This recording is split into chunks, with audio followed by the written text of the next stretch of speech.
All right, hey guys, Kit here of Burn One with the Shadowverse Evolve channel, as always, here with our Omen Eternal set review.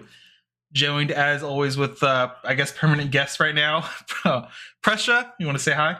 We are a permanent fixture in this YouTube channel. Yep, and two-time top 8 never-winning champion here, Shepard. Team tournament. 3 times. Oh, sorry, baby. 3 times. All right, Team 3. tournament. Oh, yeah, that's right. It was 3 times. I thought we only teamed twice. For 3 on top 8s with Forest. I'm 0 for 3 on ever doing anything with my life. Sorry, Mom. I'm here with the set review. It's the only thing I have left. Please don't take this from me. All right, so we've changed the system here. If you guys are just barely joining us, here's the rating key. You guys can go ahead and read that. We're going to get right into the review for Runecraft. All right, first card here. Ryo, Omen of Truth. Evolve for 2. Fanfare, discard a mage card. Select an enemy follower on the field and deal it 9 damage. On the Evolved version, on Evolve, look at the top 9 cards of your deck. From among them, you may put up to 3 cards that originally cost 3 or less play points into your EX area. Put the rest on the bottom of your deck in any order. You may play those cards put into your EX area by this effect for 3 less this turn. All right. I have no idea how to really rate this card. In my head, I'm like, this card seems hype as hell. But let me hear what you guys. So I think the first question is what cards have the mage trait? Because I don't think we've ever checked for that before. And the answer is an insane amount, actually. Including, for some reason, Rhymewind. It's because she's a mage on the... Yeah, because there's a mage on the art. And so Merlin, Rhymewind, like, you probably could reasonably do this fanfare. So the next step is, how good is this effect? Sorry, Prosh, I didn't mean to interrupt you. Oh, no, I didn't mean to interrupt you. I just think this card just costs way too much. I think, number one, I think it'll be funny when there's like a 10 health elephant or something. It's like, shoot, I'm at turn 9. I can't kill this thing if you're somehow not dead yet. But I just think the evolve effect is cool. Like you get a bunch of value, but how good is value at turn 9 if it doesn't win you the game? Which it probably doesn't, because 3 or less just things are not going to be winning you the game, even if you play 3 times most of the time. So yeah, I just think this thing costs too much. I think if you're playing a heavy control rune deck, I could see it maybe, but then even then it's still just like this. You're just getting 3 cost things, and it's by turn 9, and I don't know.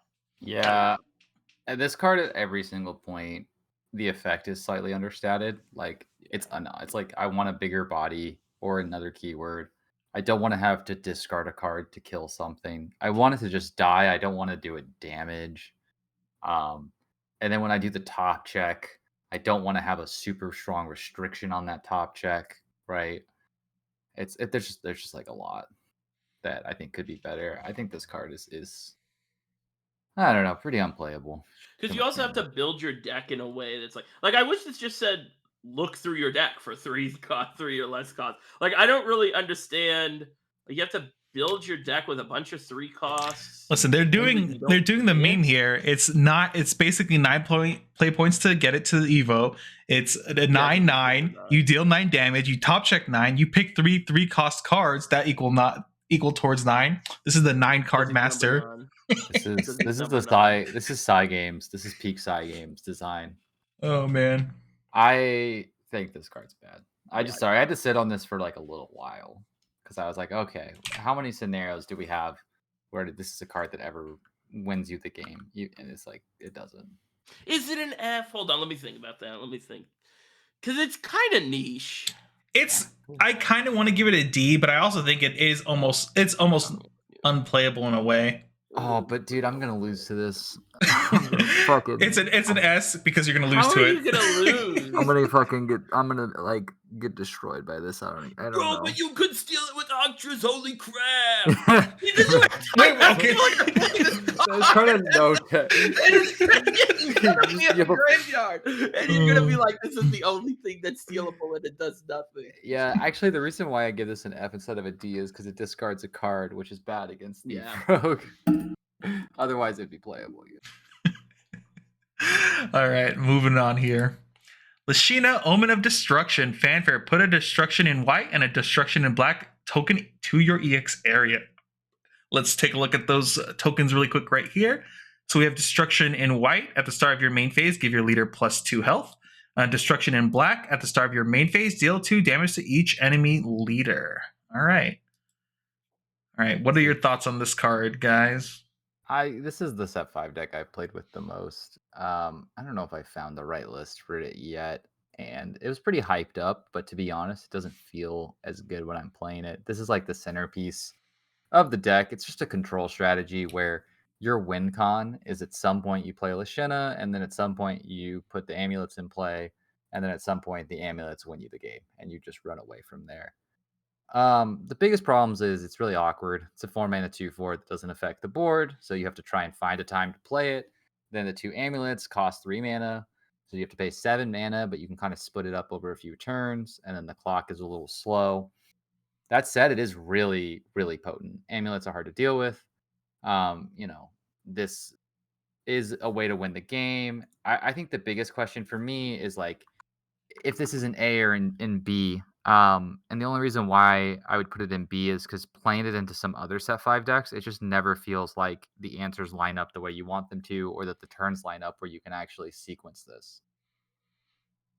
Yeah, I when I first talked about this card with you guys, I was pretty hard on it. I was like, "No, I think this thing is really bad." I think thinking about it more, I think it might be pretty good, specifically in the meta that we are in the Western, version of the game, where we have a low tournament counts. I think this deck is an easy deck to just go.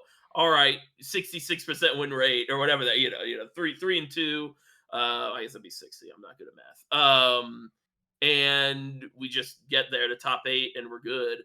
I think this beats a really large range of decks. I just don't think it specifically targets a deck, and I think it's also really boring. This might be the most boring deck ever because you're just sitting there passing, and then they pass. Okay, I hit you for 2. Now let me heal a little bit. Pass, hit you for 2. Let me heal. You think that's boring? This is how I like. This is what I want to do. Listen, draw go. Let's go, baby. I miss the days of going. I'm planting 10 trees and hitting the pass turn button in digital. All right. That wasn't boring. That made you want to rip your fucking eyeballs out. I know. That's why I played it. It's so funny. Really quick though on this card, I like how I like this card design and everything. And honestly, when I first read this card, I misread it because I was reading everything very quickly, and I thought the idle tokens activate from EX area, and I was like, wow, this card's busted. No. And then I realized you have to play them from EX area. It's a 7-mana commitment. Yeah, it is a 7-mana commitment, or you have to break it up between turns. And she just is awful. Like, I don't know why they couldn't at least give her 3/4.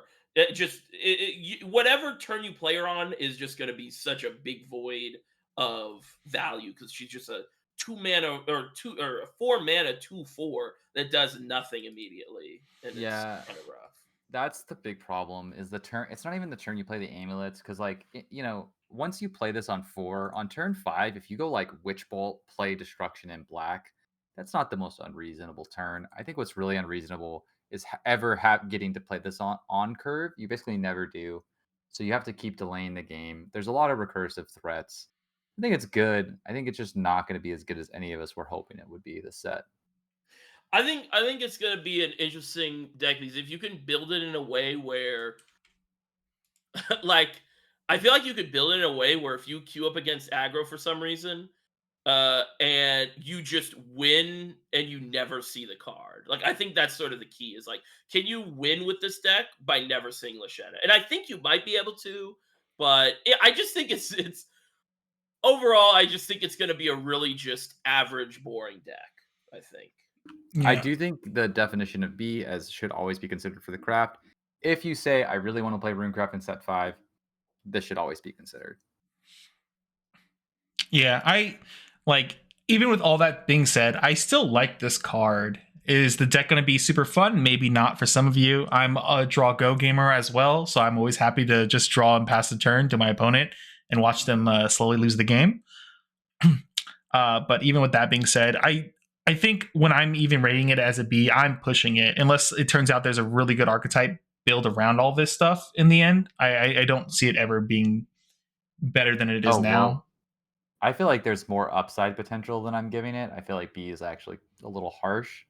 Because for me, the biggest consideration is just like, yeah, it's clunky. And so then the clunkiness is, does the clunkiness make it worse than D shift / Chimera? That's the question. Which one of those do you want to play? I think it is a question and it's a consideration, which is why it's in B for me. Yeah, it's just for me, it's just like a lot of the other good win conditions for the game are not for the game. For Runecraft isn't necessary. Like, for example, D-Shift and thing, and like even Chimera, if we want to be that silly at this point. Like a lot of that stuff has like set up for it that naturally goes towards like your actual game plan. A lot of times you don't have to play 3D shifts. You can search out your own D shift and things like that. Whereas this is like there are some tools to find this card, so you can like if you want to play it on curve or something. But I think the clunky nature of this card doesn't necessarily mean this card is going to create its own, like, I mean, I could be completely wrong, but I don't think like this is like the thing that holds everything together for that deck. I think a lot of the already good rune cards make the deck good, and then this is like how you chose to win the game. I mean, you can search this card out for the record, but yeah. Yeah, that's what you said. Yeah. Oh, I thought you were saying you can only search out the D shift. I think what I like about it is that it's such a low deck building constraint, because if you want to play Lashina, you just put 3 Lashina in your deck. If you play D shift or Chimera, you have to play 40 cards, 37 cards that are dedicated. Yeah. That's why, like I said, I think it's a question, and that's why it's in B, because it's not like an automatic, hey, you should slam D shift, right? I think it's something you need to think about. Yeah, I just in my head I almost imagine like the deck that this could be in is also could be a D shift deck at the end of the day. But really? I don't think so. I don't think so. I mean, yeah, I could be like the way I'm thinking about building this with this card could be completely off, and I could by the end of this review maybe I'm like, wow, this card is actually like an A. But yeah, because I don't think you play Penguin. I don't think you play the Owl. I don't think you play Heinlein. I think you mostly just play all the removal spells plus Agnes, Merlin, etc.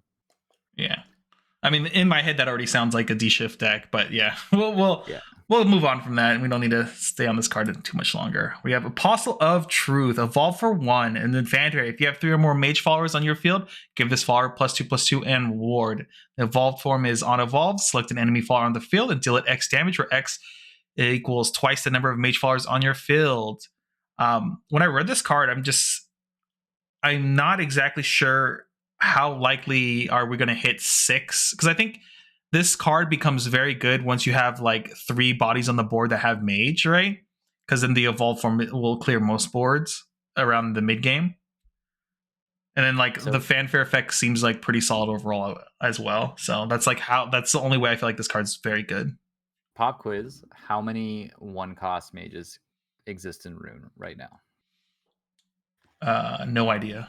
It could be 10,000 and 0, and this card would still fucking suck. Just take a guess. 2. All right, there's 1. Can you guess what it is? Pretty close. Insight. It is. Sorry, 1-cost follower. Oh, yeah. Are there even many? Oh, the thing you love. Oh, wait, no, that's a creature. I don't know. Sammy, Wizard's Apprentice. Oh, okay. That one. The card that you only played to Evo Kill Forte. The other mage cards are Is Sammy better than Shinko? Sammy's. I'm joking. Different era. I was gonna say, yeah. If Shinko Wendy could kill Forte, I think. Okay, yeah, we could go back to this card. This card, yeah, I just don't think this card's good enough, but you know me, I love brick gaming. I'm gonna put a bunch of bricks in a rune deck and lose with it 3 times and then put it away. Sounds about right. I'm gonna give this card a D to be spicy. All right, moving on here. Safira, Synthetic Beast. Rush, Fanfare, give this follower +X attack, where X equals the number of Runecraft followers in your cemetery. Activate for 5 play points, give this follower Storm. I read this card and was like, immediately like, I want to build a deck as this is how I win the game. This goes with like some weird Chimera list where I'm using Daria and stuff to pull this out. This card looks very fun to me, but it's probably not that amazing. You Yeah, I guys. think this is like a really cool card, and not to future vision, but I feel like every time new Runecraft cards come out, and even in this set as well, it's always just like, okay, how we put her in? Because she's a pretty good finisher on paper, but then it's like realistic. You got to get everyone in the grave. You probably got to play Daria, which is already, and then you can't even play her with Daria at the same time. And then like, why are you playing Daria without spells and stuff? So I don't know. I don't think it's that good. I feel like it definitely isn't that good. But when I read the card, I want it to be good in my Like heart. if you want to play this type of deck, just play Elephant. Yeah. Where you just like do a bunch of tempo stuff and you just blow them out with a huge storm guy. You Yeah, know. it's like Runecraft followers are the problem. There's just not a Yeah. deck that you can construct of all Runecraft followers that's going to be that good. Because like Yeah. most of the Runecraft followers that are busted are the ones that care about spells, Agnes, Merlin, etc. I think if I also the feel like go ahead. I was just gonna say. I also feel like this should have been like 4 to activate because That's what I was 9 about to mana. say. Oh, okay. Because Yeah. if it was at 4 activate, this would combo with Daria super well, and this would probably, in my opinion, just like essentially be a better version of Chimera in a way. Because you get to that point where you have like 15 plus followers in your grave. This comes out, it's like 17 attack and like immediately storm damage. But I think you yeah, guys are overestimating how hard it is to get followers into the grave as Rune because you don't have that many cheap followers you want to play, and most of your cards that discard spells specifically. Well, that's what I'm saying. I think that's kind of what we're saying. We're playing Oh, Daria. sorry. I thought. Oh, because the Daria makes you discard your hand. Yeah. yeah, and Okay, I we can guess. already play followers and not worry about if we want to play some spell chain stuff. I don't know. Just from my experience when Yeah. playing Chimera, it was just like I actually had a decent chunk of followers in the grave throughout the game, and like towards the end of the game when I actually wanted to win the game. I'm gonna play Apostle of Truth and Safira and Daria in a deck, and then I will report back and tell you guys how garbage it was. But like that's on the checklist for sure. All right. I almost feel like this is giving it more credit than it's due, but my heart really wants this to be good. I think it's average. I'm gonna say C because I was just gonna say sort of how bad is like an on curve. Do you only need to get 2 things in the grave? Like you only need to get 2 things in the grave for it to be like on stats or even a little bit higher. If it's like if it comes down and you have 3 in the grave and it's a 4 mana 5/6, that's not that bad if you're just playing a tempo thing. Also with Daria, like when you Daria and if you hit 1 or 2, how good is just like you do Daria that you just play a freaking 10/6, Like it doesn't get stormed, but it's just a 10/6. Like 6 is kind of hard to deal with. Yeah, I'm gonna definitely. The health is very good in this case. Yeah. All right. Next card here, Destructive Refrain. Choose one of the following. Search your deck for a Lashina, Omen of Destruction, reveal it and add it to your hand, or pay 2 play points. Deal X damage to each enemy fall on the field, where X equals the number of idolatry cards in your cemetery. This card, I have no idea how to really evaluate. The secondary effect seems pretty cool. Just paying 3 and possibly like doing 4 plus to the board sounds like a pretty fun thing. But I didn't keep track of how many idolatry cards there are actually for this. I think So this is. I was just gonna say. I think this is sort of a bait card because it's one of those cards that's like, okay, I want to play every idol card, but like only Lashena, this one, and one other one are even really playable because the other 2 are garbage. And I think that it's sort of like, are you fine with this doing like 3 damage AoE? And I think actually, yeah, I think like 3 damage AoE in like the mid to late game is pretty nice. And if you really pop off, you can get, I don't know, maybe 5. But you have to be playing a ton of bad cards for this to really hit some nice numbers, I feel like. I think this card is probably about as good as Lashena, just in the sense that I think if you're playing the Lashena deck, this fits really well. It tutors her out, and then if you draw extras, when like the first one tutors and then the second one does damage, there's quite a few like idolatry cards that are okay to play because you have other Lashenas you'll play. There's a 2-drop that's a removal spell that's okay. There's like a follower that's okay. So I think this card's okay. I think that if you're playing Lashena, which you might be doing, you're probably going to play at least, one or two of these. Yeah, I think.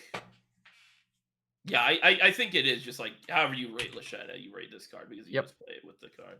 I don't think there's a world where you play Lashena and you don't play this card. I just moved the text box. My bad. It's all Except for good. Kit. Except for Kit. Kit's playing Lashena but not playing this card. Yeah, this is like and the way I look at this card, it's like I could probably play this as a one of, maybe a two if I really cared, but I think this card isn't very needed for Lashena at all to like function as like a good deck. I think when I look at this card, 99 times out of 10, I want to be, or 99 times out of 10, 99 times out of 100, I want to play it for the second mode every single time just to do AoE damage to the board. And I think if it gets like to a critical mass where I can pay 3 and deal like 5 to the board or more, this card is better. Than I could see it being more of like a C or B, like Shepherd and Pressure has it here. But this is probably like, when I'm building the deck, I'm at the end of the deck building process, and I'm like, I have like 2 slots left. Whatever, we'll play Destructive Refrain until either I decide to dump this card or not. Searching your key card in the deck, you don't want to just on turn 1. You don't want to get your key card in the deck. Nah, screw it. I'm good. I have until turn 7 to find that. But yeah, go ahead. I think you're undervaluing how good the second mode for lower numbers is. I think 3 to deal 2 to the board actually comes up a reasonable amount of the time, and I don't think that's an unreasonable ask for this card. I mean, yeah, you guys might be right. You might be right with that. Go ahead. You would never put 3 mana to do 2 to the board on your deck, right? Yeah. But you put this card in your deck because of its flexibility, and just like there's a lot of situations that come up where you play it. The only thing I wish there was just one more Idol Tree card, right? Like if there's one more, I think this and the Follower get a lot better. But the flexibility is there, and there's like just a lot of random scenarios where doing 1 or 2 damage actually is the number you need, because so much of this deck is like a control deck trying to make your answers match up. So like sometimes you have turns where like they have a big guy in play and you need to surefire bullet plus this to kill it and pick off a little thing. And you're just trying to piece together these answers, and that's what this card helps you do. Yeah, I think for me, this is just this is 6 copies of Lashena, and then late game I can Merlin Evo and then pay 2 extra and then do like 4 AoE. Yeah. That's how I look at it. All right. We'll move on here. Iron Staff Mechanic. Evolve for 1. Fanfare. Search your deck for a card that originally costs 1 play point and put it into your EX area. You may play it for 1 less this turn. On Evolve, search your deck for a card that originally costs 1 play point, put it into your EX area. You may pay 1 or play it for 1 less this turn. So this is a 6 cost deal, summon 2 bell ringers, or deals you play 2 snipes or draw 2 cards. What other 1-drops do we have here? I think there's only 2 for me because I literally read this card for the first time today. I don't know how I missed this card. I think this is actually a really funny card. I actually don't even think it's that bad. It's either 6 mana summon 2 goblins, or 6 mana heal 6, and you get 2 fucking gingerbread houses. And I think the 6 mana heal 6 is unironically, not joking, like actually pretty good. I actually really like getting 2 gingerbread houses, healing 6, having a 5/5 to swing in. You're obviously already playing like a control-ish style, if you're playing gingerbread house. Yeah, that's the only like value I think this guy has. I don't think it does enough. I just think the 1 mana card at this play point range, it's just like the thing where there's no deck. I don't know what deck wants this. It's the counter meta deck that like everyone's played aggro, and you heal 3, you heal like 3, and they just auto lose. That's what wants this. I'm gonna. What are you guys gonna say? F. I think this card is D. I think there's like enough like cool things you. I think there's enough cool things you can tutor. It's kind of funny that like you can do something like what Pressure was saying, or like I just rip out 2 Bellringer Angels from my deck with this card. I think that's pretty funny. It's definitely not a card though. Like this card doesn't like pop to my head immediately when I think of Runecraft anyway. So yeah. All right, move on here. Truce, adjudicate that word. All right. Yeah, adjudication. Adjudication. All They right. always choose the weird Ooh. words, man. Choose one of the following. If you have 2 or more mage followers on your field, choose up to 2 instead. Draw 2 cards. For the first effect, second effect, deal 3 damage to each enemy leader, and then the third effect, select an enemy follower on the field and deal it 3 damage. I think this is the best rune card. I think, yeah, in the set. Yeah, I think this is the best rune card. I was thinking of a different card that might have been this set. I think this is the best rune card in the set. This card is so. It's like, hey, we know you guys have taken up deck slots for like the one of D Strike, Demonic Strike for like the Merlin stuff, and we're like, hey, how about you have other really good effects with it as well? This is just Merlin's best friend. This card's insane. Yeah, I like this card Yeah. a lot. I think it just is a really good. I think it's good just like in every rune deck. And ignore the 2 or more mage followers. Like that will come up. I'm not saying that's not going to come up. I'm saying read the card and see how good it is before you get to that text. And it's really, really good. It's good for the same reason concentration is good, Witch Bolt is good, like Pressure mentioned. Just being able to search it out, get it, play your one of. It does the effect you need it to do. Yeah, I don't know what else to say. It's a very clean, simple card for like why it's good. I don't know if I would put it in S tier. I think it's more of just a really powerful role player than it is like a defining card, I would say. Oh, that's right. S is more defining, right? This card is just really good. I mean, for me, it's crafted. For me, it's rune defined. I think you play this in literally every rune deck, pretty much ever that has Merlin. So I'm gonna say, Yeah, it doesn't warp. You don't warp the way you play around this card, though. I feel like well, S cards yeah. warp the. I think the like meta and the decks warp to what S cards are. Well, the definition is defining card for the craft or meta. That's what we have the definition as. I think it's a defining card for the craft. Well, either way, I think we all agree it's good. Yeah, at the end of the day, it's just like I feel like at that point it's just a little bit semantics, and we all just agree it's a very good card. All right, Monochromatic Destruction. 2 play point quick spell. Select an enemy follower on the field. Deal it 2 damage. If there are at least 2 adultery cards on your field, deal 2 damage to its leader and give your leader +2 health. This card's pretty sick if you complete Exodia. If you get all the amulets out, if you spent the 7 mana, this card's pretty sick. And you probably have a hand where you're gonna play this a couple times because you either play this in Agnes, play this in Merlin. It's good if you complete the quest. I just don't know how often that's going to be, and it's not like really impactful. It's basically just another tick of the things, and then +2 damage. I think this is just like the the 15th, 16th, and 17th, or 16th, 17th, and 18th like removal card in your deck, and then when you have the quest, you heal and you get the little bonus on top. Yeah, you proceed. I disagree a little bit just because it is, in the Lenna strategies, there's just like you want to play these cards together. They all say Idolatry and they're all okay. I think like with this card specifically, 2 mana for 2 damage is pretty below rate, but it's not a dead card. That's why I don't mind it as much, is because like 2 mana deal 2 in the control strategy is already good, and you're putting in your deck with the idea being that, hey, not only am I going to try and complete this quest for my other cards at some point, the one I play early completes the one later, and it contributes to your count for destructive refrain. So yeah, I'd probably put this like in. I don't think it's a B, but I probably like if there was a C plus, like it's on the higher side of C. It's another card that I think I just rate equal to whatever I rate Lenna. Maybe just slightly worse, because there's like some Lenna decks that won't play it. I just think that this card is tough because I think it's really hard to justify. We haven't gotten there yet, but I think it's really hard to justify the followers. I just think they're like awful, and this card only activates if you agree with that statement or whatever. This card only activates when you already spent all 7 mana, and I think in that way it's just like you're gonna play it because it's nice added on, and it's more removal in the deck that wants all the removal. There's a follower I don't hate. That's probably why I feel differently. I think I'm gonna say D. Cool. All right, moving on here.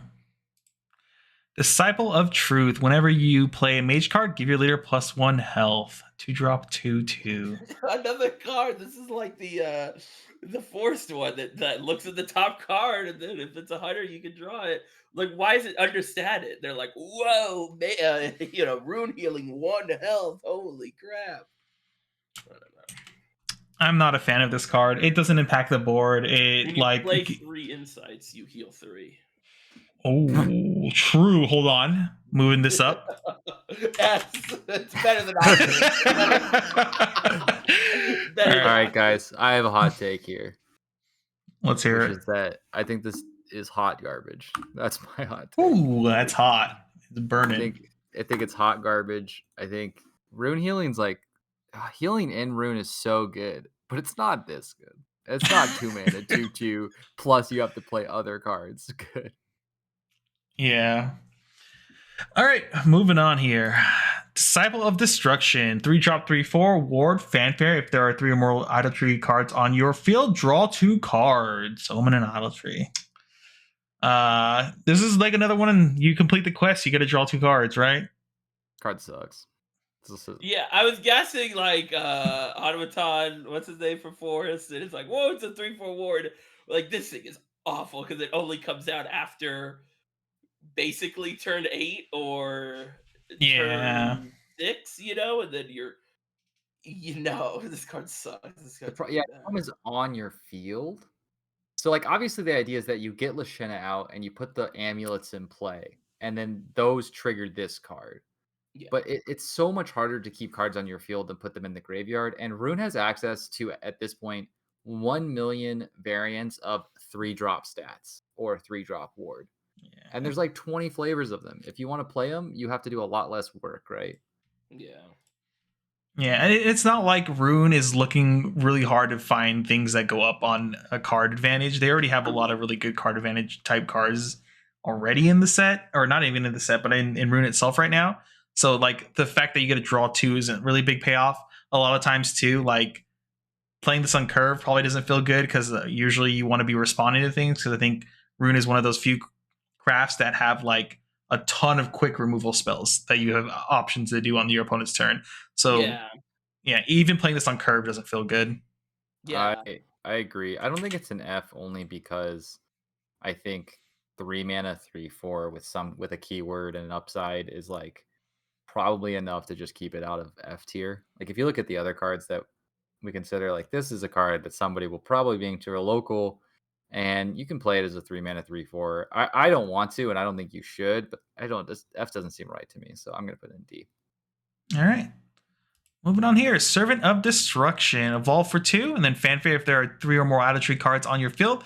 Change this card's evolve cost to 0 this turn. And then evolve. On evolve, select an enemy follower on the field, deal 2 damage to it and its leader. This is the one that Prush and I presumably disagree on. I think this card is okay. I think it is the worst playable idolatry card. And I think you can play it in the Lenna deck and treat it as just like a minorly playable card, a little bit of upside. You can play it on 2, evo it on 3, do whatever, and then it contributes to your idolatry count for both the 2-cost spell and the 1 cost that you can then pay 2 to nuke the board. The only thing is, when you put this card in your deck, you're pretty much never planning on evoing it for 0. That's just like not the value that you're trying to get out of it. If you're not planning to evo it on 0, what's the value of it? Is it being a 4/4 that just it's a trait? It's a trait, and it's not unreasonable. Like going second, you play this on 3, and you can sometimes kill 2 things. Usually trades into it's like a 1-for-1 removal spell that has an idolatry trait that's sometimes 2-for-1s, and then sometimes is like a standing threat if you get a little lucky. I guess my issue is that the damage it does is a turn or 2 slow. Like you're getting it out on 3 or 4. Their 1-drop that's 2 health. Like they're not going to be playing more 2 health things that you can kill. That's not like the goblin they played on 1. Yeah, you don't plan on. I don't think you put this in your deck planning on the 2 damage kill as like always being live. I think a lot of the times. I think a lot of the time you swing into things with it on 4. You Evo swing in, and then you also get to do 2 damage to their leader. Which in this deck counts its clocks in 2, so this moves your clock up by 1. Anyway, I think it's the worst idolatry card you can still play. I think you do it because then your quest is like slightly better. I think this is worse than the ward guy. Actually, I think it's.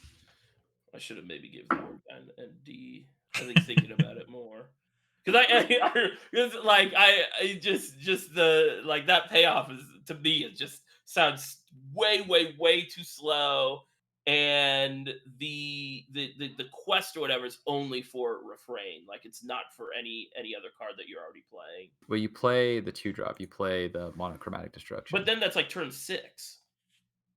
Like turn 6, this is not do. Like, oh, the card we're looking at right now. I just said you don't care about evolving this for 0. This is a card that you don't care about evolving for 0. It makes the other cards after it better.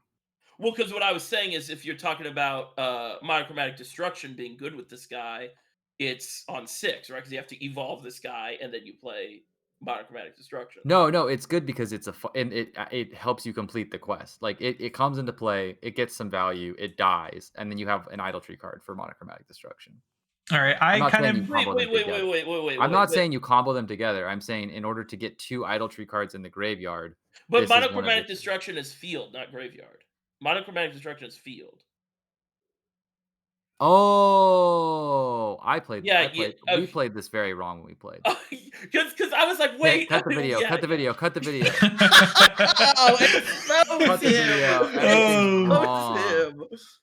Cut the video. Lashina sucks, bro. Expose him. What the hell?